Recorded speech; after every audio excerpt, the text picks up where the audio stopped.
Hi friends, എല്ലാവർക്കും എൻ്റെ പുതിയൊരു വ്ലോഗിലോട്ട് സ്വാഗതം. അപ്പോൾ എല്ലാവരും സുഖമായിട്ടിരിക്കുന്നു എന്ന് കരുതുന്നു. അൽഹംദുലില്ലാ. അപ്പോൾ ഇന്ന് ഞാൻ രാവിലെ തൊട്ട് വീഡിയോ രാവിലത്തെ ബ്രേക്ക്ഫാസ്റ്റും എടുത്തിട്ടുണ്ട്, ഉച്ചക്കലത്തെ കുറച്ച് കാര്യങ്ങളുണ്ട്, അത്താഴത്തിൻ്റെ കുറച്ച് കാര്യങ്ങളുണ്ട്. അപ്പോൾ ഇതെല്ലാം കൂടെ മിക്സ്ഡാണ്.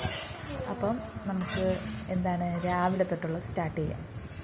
അപ്പോൾ രാവിലെ ഒരു 5-5:30 ആയപ്പോൾ ഞാൻ എണീറ്റിട്ടുണ്ട്. അപ്പം പിള്ളേർക്ക് 2 പേർക്കും ഇന്ന് സ്കൂളിൽ പോകണം. അപ്പം മോൻ്റെ പനിയൊക്കെ മാറി ഇന്ന് സ്കൂളിൽ പോകാൻ തുടങ്ങുവാണ്. അപ്പോൾ ഇന്നലെ ഞാൻ ചേന അരിഞ്ഞൊക്കെ വെച്ചാൽ ഇന്നലെ അത്താഴത്തിന് മെഴുക്ക് വെട്ടാനിരുന്ന ചേനയാണ്. പക്ഷേ എനിക്ക് ഒത്തിരി താമസിച്ചതുകൊണ്ട് ഞാനത് മെഴുക്ക് വെട്ടാതെ ഞാനത് അരിഞ്ഞിട്ട് ഞാനതങ്ങ് ഫ്രിഡ്ജിൽ കയറ്റി വെച്ചിരുന്നു. അപ്പോൾ അതുകൊണ്ട് രാവിലെ അത് അരിയാനൊന്നുമുള്ള ടൈം അരിയണ്ടായിരുന്നല്ലോ. അപ്പോൾ അത് നമുക്ക് ടൈം ലാഭിക്കാം. അപ്പോൾ ഞാനതെല്ലാം കഴിയിട്ട് ഞാൻ കുക്കറിലിട്ട് 2 വിസിലടിച്ചു. പക്ഷേ നല്ലോണം വെന്തില്ല. 2 വിസിലടിച്ചിട്ട് പോലും ചേന വെന്തിട്ടില്ല. അപ്പോൾ വേകാത്ത ചേനയാണെന്ന് എനിക്ക് മനസ്സിലായി. അപ്പോൾ ഞാൻ എന്തായാലും ചേന നമ്മൾ വിസിലടിച്ച് വേവിക്കാൻ വെച്ചു. അപ്പോൾ നമ്മളിനി വേസ്റ്റാക്കി കളയണ്ട, എന്തായാലും താളിച്ച് നോക്കാമെന്ന് കരുതി ഞാൻ കടുക് താളിച്ചു. അതിനകത്തോട്ട് മഞ്ഞൾപ്പൊടി ഇട്ട് കൊടുത്തു. എന്നിട്ട് നമ്മൾ നന്നായിട്ടൊന്ന് വഴറ്റി കൊടുക്കാം. ചേന ഇട്ട് വഴറ്റി കൊടുക്കാം. ഇച്ചിരി മുളക് പൊടിയും ഇട്ടിട്ടുണ്ട്. അതല്ല എങ്കിൽ നമുക്ക് ഇച്ചിരി ചില്ലി ഫ്ലേക്സ് ഇട്ട് കൊടുക്കാം. അപ്പോൾ നന്നായിട്ട് വഴറ്റിയെടുക്കുക.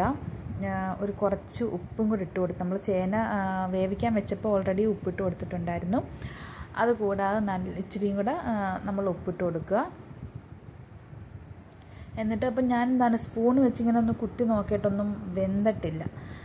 പിന്നെ കുറച്ചും കൂടെ എണ്ണ ഒഴിച്ച് അവിടെ മൂടി വെച്ച് കുറച്ച് നേരം കൂടെ ഒന്ന് ഫ്രൈ ആയി വരട്ടെന്ന് കരുതി. എന്തായാലും വെന്തില്ല. അപ്പോൾ ഇനി ഫ്രൈ ആക്കാമെന്ന് വിചാരിച്ചു. അപ്പോൾ ഞാനത് അപ്പുറത്ത് അടുപ്പിലോട്ട് മാറ്റിയിട്ട് ഞാൻ തീ കുറച്ച് വെച്ച് ഞാൻ ഫ്രൈ ആക്കാൻ വെച്ചെങ്കിലും കുറേയൊക്കെ കരിഞ്ഞു പോയി. എന്തായാലും കരിഞ്ഞതെങ്കിൽ കരിഞ്ഞത്, കുറച്ചൊക്കെ കരിയാത്തതുണ്ടല്ലോ. അപ്പോൾ അതുകൊണ്ട് അഡ്ജസ്റ്റ് ചെയ്യാമെന്ന് കരുതി. അങ്ങനെ ഞാനത് അപ്പുറത്ത് അടുപ്പിലോട്ട് മാറ്റി വെച്ചിട്ട് ഈ അടുപ്പിലോട്ട് ഞാൻ അപ്പത്തിന് ചട്ടി വെക്കാമെന്ന് കരുതി.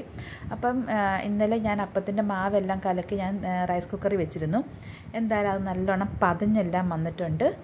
പിന്നൊരു കാര്യം എന്ന് വെച്ചാൽ ഞാൻ ആ മാവ് തന്നെയല്ല എടുത്തത്. ആ മാവ് പക്ഷേ എനിക്കിന്ന് രാവിലെ എടുക്കേണ്ടി വന്നില്ല. കാരണം അതിന് മുമ്പത്തെ ദിവസത്തെ മാവ് കുറച്ചിരിപ്പുണ്ടായിരുന്നു.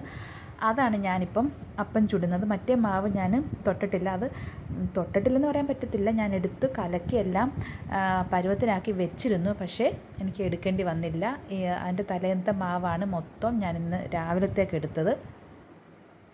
പിന്നെ മറ്റേ മാവെടുത്ത് എനിക്ക് ഇന്നലെ ഉണ്ടാക്കിയ മാവെടുത്ത് ഫ്രിഡ്ജിൽ കയറ്റേണ്ടി വന്നു. അപ്പോൾ അത് അത്താഴത്തിന് എടുക്കാമല്ലോ എന്ന് കരുതി. അതിൻ്റെ തേങ്ങ ഒരിച്ചിരി വാട്ടച്ചൊവയുള്ള തേങ്ങ ആയിരുന്നു. അപ്പോൾ അതുകൊണ്ട് ഇനി എന്താകും എന്നെനിക്ക് അറിഞ്ഞുകൂടായിരുന്നു.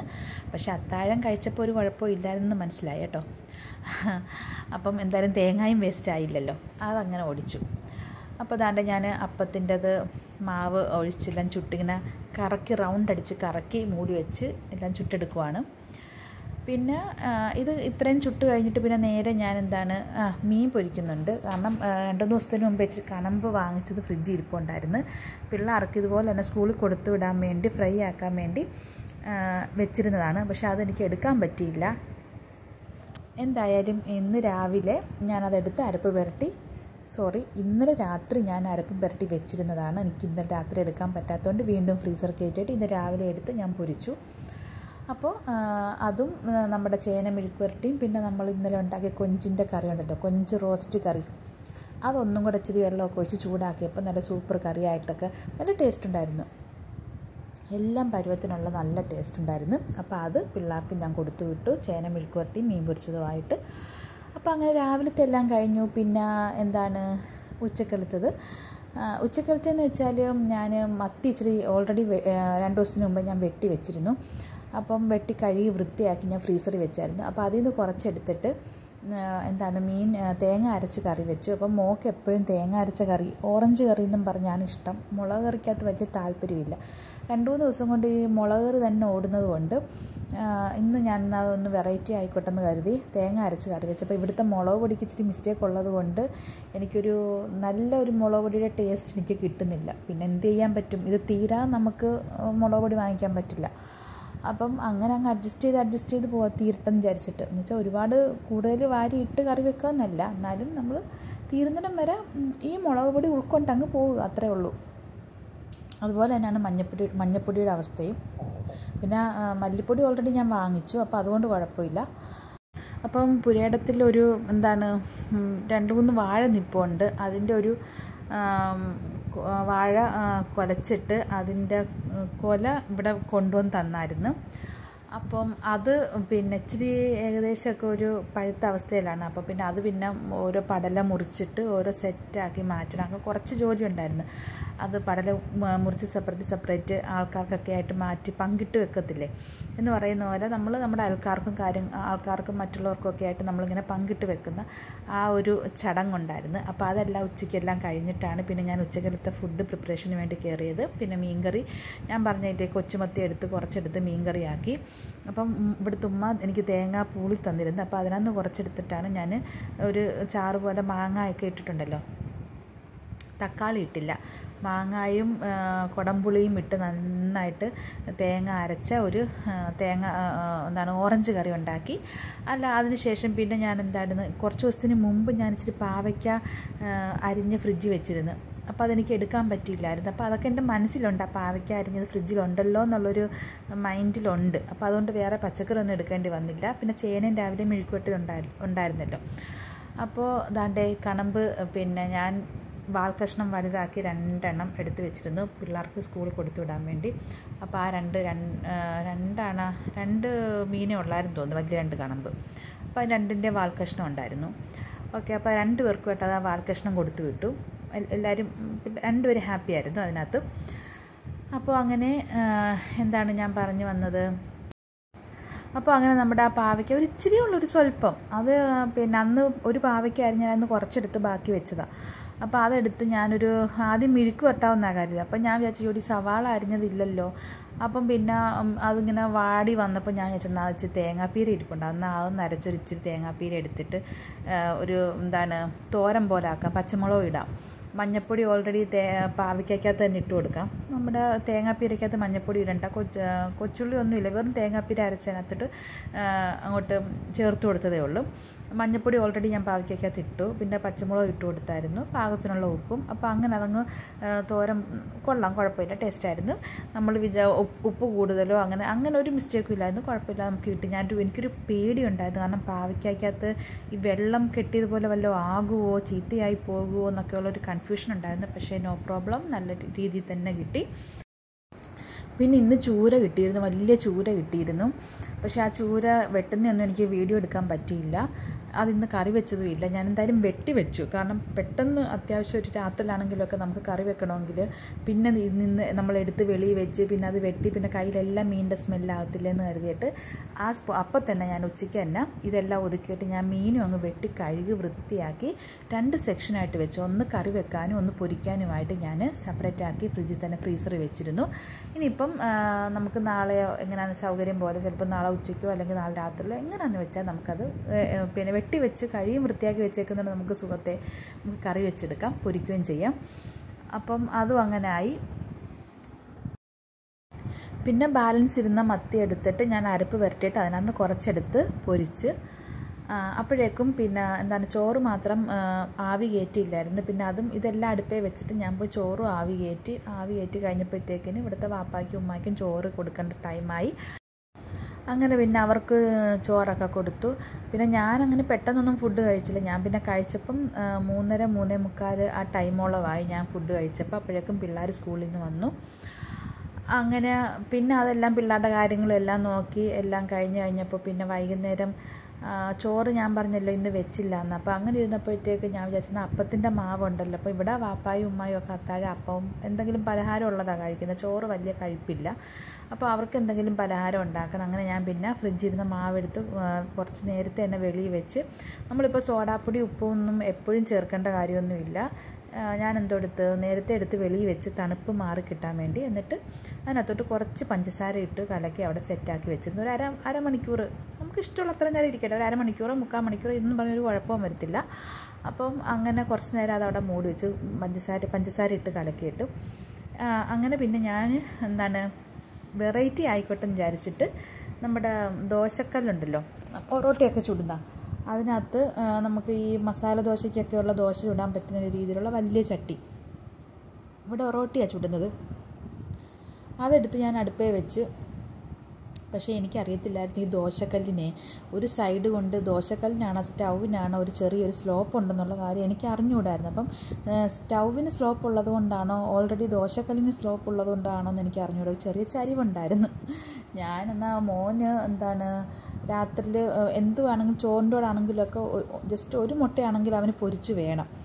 അത് ഒത്തിരി മുട്ട പറയത്തില്ല, ഒരു മുട്ടയെങ്കിലും പൊരിച്ച് വേണം. അപ്പം ഞാൻ എടുത്ത് 2 മുട്ട എടുത്ത് കലക്കി പൊരിക്കാൻ വേണ്ടി ദോശക്കല്ലിൽ പൊരിക്കാം. കാരണം ഈ ഒറോട്ടയൊക്കെ ചുടുന്നതുകൊണ്ട് ചിലപ്പോൾ നമ്മൾ അപ്പം ചുട്ടാൽ ഇളകി വരത്തില്ല. അപ്പോൾ അതിന് വേണ്ടി ഞാൻ 2 മുട്ട കലക്കി ആദ്യമേ അതങ്ങ് പൊരിച്ചെടുക്കാം. എന്നിട്ട് പിന്നെ ദോശയും കൂടെ ചുടാം. അപ്പോൾ സ്മൂത്തായിട്ട് ഇളകി വരുമല്ലോ എന്ന് കരുതി മാവ് കലക്കി വെച്ചേക്കുവാണല്ലോ. അപ്പോൾ അങ്ങനെ ഞാൻ ഈ മുട്ട കലക്കി അങ്ങോട്ട് ഒഴിച്ചതുമല്ല, ഇല്ല സ്ലോപ്പിലോട്ടങ്ങ് പോയി. ഞാനങ്ങ് ഞെട്ടിപ്പോയി, ചേടാ ഇത് എന്ത് പറ്റിയെന്ന്. അപ്പോൾ ഇന്ന് 2 അബദ്ധം എനിക്കിന്ന് സ്റ്റൗവിനകത്ത് പറ്റി. ഒന്ന് ആദ്യം കാണിച്ചതിനകത്ത് ഞാൻ അപ്പം കലക്കി ഒഴിച്ചിട്ട് അപ്പം മൂത്ത് വരുന്നില്ല. ചേടാ ഇതെന്താ മൂത്ത് വരാതെ? ആദ്യത്തെ 2 അപ്പം നല്ലോണം മൂത്തെല്ലാം വന്ന്, മൂന്നാമത് ചുടുന്ന അപ്പം എത്ര സമയം കഴിഞ്ഞിട്ടും മൂത്ത് വരുന്നില്ല. പിന്നെ എനിക്കൊരു ഡൗട്ട്, ചേടാ തീ ഉണ്ടോയെന്നും പറഞ്ഞ് സ്റ്റൗവിലോട്ട് നോക്കിയപ്പോൾ തീ ഇല്ല, ഓഫായി കിടക്കുക. അപ്പോൾ അപ്പുറത്തെ അടുപ്പിലെല്ലാം തീ കത്തി ഓരോന്നും വെച്ചുകൊണ്ടിരിക്കുക. എന്തായാലും നമ്മൾ പെട്ടെന്ന് ഇങ്ങനെയൊക്കെയുള്ള അശ്രദ്ധകളാണ് വലിയ വലിയ അപകടങ്ങളിലോട്ടൊക്കെ കൊണ്ടുപോകുന്നത്. അപ്പോൾ എപ്പോഴും നമുക്കൊരു ശ്രദ്ധ വേണം. നമ്മൾ അടുപ്പിൽ പാചകം ചെയ്യുമ്പോൾ തീ ഉണ്ടോ ഇല്ലയോ എന്നൊക്കെ നമ്മൾ എപ്പോഴും ശ്രദ്ധിക്കണം. നമ്മളറിയത്തില്ല, തീ കത്തിച്ച് വെച്ചിട്ട് നമ്മൾ പാത്രങ്ങളൊക്കെ എടുത്ത് വെച്ച് നമ്മളങ്ങ് പാചകം ചെയ്യും. അടിയിൽ തീ കത്തുന്നുണ്ടോ എന്ന് നമ്മൾ അറിയത്തില്ല. ചിലപ്പോൾ അത് ഓഫായി പോകും, നമ്മുടെ സ്റ്റൗവിൻ്റെ മിസ്റ്റേക്ക് കാരണം ഓഫായി പോകുമ്പോഴത്തേക്കിന് ഗ്യാസ് ലീക്കായിക്കൊണ്ടിരിക്കും. അപ്പം എപ്പോഴും നമുക്കൊരു ശ്രദ്ധ, നമ്മൾ പാചകം ചെയ്യുമ്പോൾ എപ്പോഴും നമുക്കൊരു ശ്രദ്ധ വേണം. അത് നല്ലതാണ്. അപ്പോൾ അങ്ങനെ നമ്മുടെ അത്താഴത്തിനുള്ള പരിപാടി മുട്ട പൊരിക്കലും ദോശ ഇടലും ഒക്കെ ആയിട്ട് ഞാൻ വന്നതാണ്. പക്ഷേ നല്ല 2 മുട്ടയാണ് എനിക്ക് നഷ്ടപ്പെട്ടു പോയത്. എനിക്കതിനകത്ത് വലിയ ഒരു വിഷമമായിപ്പോയി. കാരണം ഞാൻ കലക്കി എല്ലാം വെച്ചിട്ട് അങ്ങോട്ട് വലിയ ദോശക്കല്ലെല്ലാം വൃത്തിയാക്കി എണ്ണയൊക്കെ തൂകി എല്ലാം റെഡിയാക്കിയിട്ട് ആ മുട്ട അങ്ങോട്ട് ഒഴിച്ചതാണ്. അതേ ഷൂന്നും പറയുന്നത് കിടക്കുന്ന എല്ലാം കൂടെ വെള്ളച്ചാട്ടം പോലെ ഒഴുകി താഴോട്ട് വന്ന്. മുട്ട പോയതുമല്ല, ഇതിനൊരു സ്മെല്ലാണ്. ഇത് വൃത്തിയാക്കാനാണ് പാട്. എനിക്ക് പിന്നെ ഒന്നും ചെയ്യാനേ തോന്നിയില്ല. എങ്ങനെയെങ്കിലും ഇത് മാറ്റി വെച്ചിട്ട് ആദ്യം സ്റ്റൗവും തട്ടും സ്റ്റൗവിൻ്റെ അടിഭാഗവും വൃത്തിയാക്കാതെ എനിക്കിനി ഒന്നും ചെയ്യാൻ പറ്റത്തില്ല, മനസ്സ് തോന്നിക്കത്തില്ല. ഞാനത് അപ്പോഴേ ഓഫ് ചെയ്ത് ആ മുട്ട പൊരിച്ച് വരാൻ വേണ്ടിയുള്ള സാവകാശം പോലും ഞാൻ കൊടുത്തില്ല. അപ്പോഴേ സ്റ്റൗ അങ്ങ് ഓഫ് ചെയ്തിട്ട് ഞാൻ ദോശക്കല്ലെടുത്ത് മാറ്റി വെച്ചിട്ട് പതിയെ ഞാൻ ആ മുട്ട ആ സ്റ്റൗവിൻ്റെ അടിയിലെല്ലാം തളം കെട്ടി കിടക്കുമായിരുന്നു. അപ്പോൾ അത് ഞാൻ ആ തുണി വെച്ച് നനച്ച് വൃത്തിയാക്കി ഒതുക്കി 2-3 വട്ടം ഒതുക്കി വൃത്തിയാക്കി. പിന്നെ അവസാനം ഹാൻഡ് വാഷ് ഇച്ചിരി ലിക്വിഡ് ഇട്ട് ഒഴിച്ച് അതും മിക്സ് ചെയ്ത് പിന്നെയും തുടച്ച് എന്തായാലും ആകെ അലമ്പായി. അങ്ങനെ എന്തായാലും സ്റ്റൗവിൻ്റെ പുറത്തിരുന്ന ഇത് മുട്ട ഒഴുകി വന്നതിൻ്റെ ബാക്കി ഒരു തളം കെട്ടി സ്റ്റൗവിൻ്റെ പുറത്ത് കിടന്നിരുന്നു. അപ്പോൾ സ്റ്റൗ പൊക്കിയപ്പോൾ അതില്ല കുത്തനെ ഒഴുകി അടുത്ത അടുപ്പിനോട്ട് പോയങ്ങ് കിടന്നു. എല്ലാം ഇരട്ടിപ്പണി എന്ന് പറയുന്ന അവസ്ഥയായിപ്പോയി. എന്തായാലും ഞാൻ അതെല്ലാം വൃത്തിയാക്കിയതിന് ശേഷമാണ് പിന്നെ ദോശക്കല്ല് ഞാൻ അടുപ്പിലോട്ട് എടുത്ത് വെച്ച് സാവകാശം അത് ഞാൻ ഇച്ചിരി എണ്ണയൊക്കെ ഒഴിച്ച് ഞാൻ തിരിച്ചും മറിച്ചുമൊക്കെ ഇട്ട് മൊരിച്ചെടുത്തു. അതിന് ശേഷമാണ് ഞാൻ ദോശ ചുട്ടത്. ദോശയല്ല, അപ്പത്തിൻ്റെ കൂട്ടാണ്, പിന്നെ ദോശയെന്നും പറയാം നമുക്ക്. എന്തായാലും അങ്ങനെ ചുട്ടെടുത്തു. കുറച്ച് കൂടുതൽ മാവിൻ്റെ അപ്പം ചുട്ടു. പക്ഷേ എന്ത് ചെയ്യാൻ പറ്റും, ഞാൻ അപ്പം ചുട്ട് വെച്ചത് വെറുതെ ആയി എന്ന ഒരവസ്ഥയായിപ്പോയി. ഞാൻ ഈ മുട്ട പൊരിച്ചതും വെറുതെ ആയി, അപ്പം ചുട്ടതും വെറുതെ ആയിപ്പോയി. എല്ലാം എന്താണെന്ന് വെച്ചാൽ പിള്ളേരൊന്നും കഴിച്ചില്ല. അവർ ഓർഡർ ചെയ്ത് വരുത്തിച്ച് അവർ കഴിച്ചു.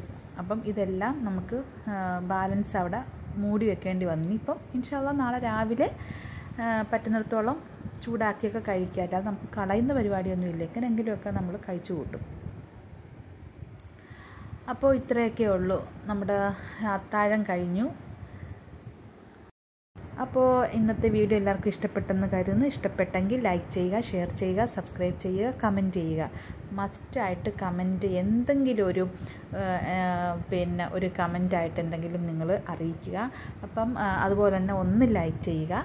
ഇതിപ്പം കമൻറ്റ് ചെയ്യുകയോ ലൈക്ക് ചെയ്യുകയൊക്കെ ചെയ്ത് കഴിഞ്ഞാൽ നമുക്കൊരു സന്തോഷം, മനസ്സിനൊരു സന്തോഷം തോന്നും. വീണ്ടും വീണ്ടും വീണ്ടും വീഡിയോ ഇടാനുള്ളൊരു ആഗ്രഹം നമുക്കുണ്ടാകും. അപ്പം എല്ലാവരുടെയും സപ്പോർട്ട് ഇനിയും അങ്ങോട്ടുണ്ടാകുമെന്ന് പ്രതീക്ഷിക്കുന്നു. പുതിയൊരു വീഡിയോ ആയിട്ട് വീണ്ടും കാണുന്നിടം വരെയും ബൈ.